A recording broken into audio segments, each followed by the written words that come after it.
All right, number 21. If common resources such as fish in the sea are bought and sold in the unregulated free market, then what will happen?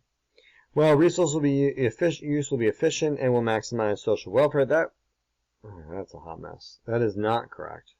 I was going to say use will be efficient. I was going to say that makes it a private good, but then maximize social welfare does not necessarily do that. Okay.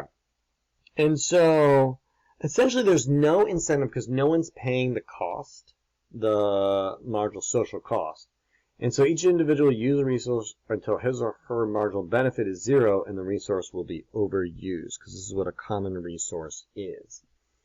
The market price will accurately capture both the private and external costs of production. That would assume that there is some sort of regulation in the market, which is not the case.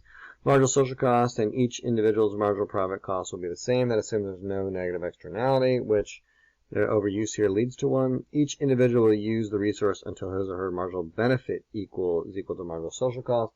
People don't factor marginal social cost in unless they are required to or incentivized to. A resource will use efficient and will maximize social welfare. That will not happen, and the resource use will not be efficient.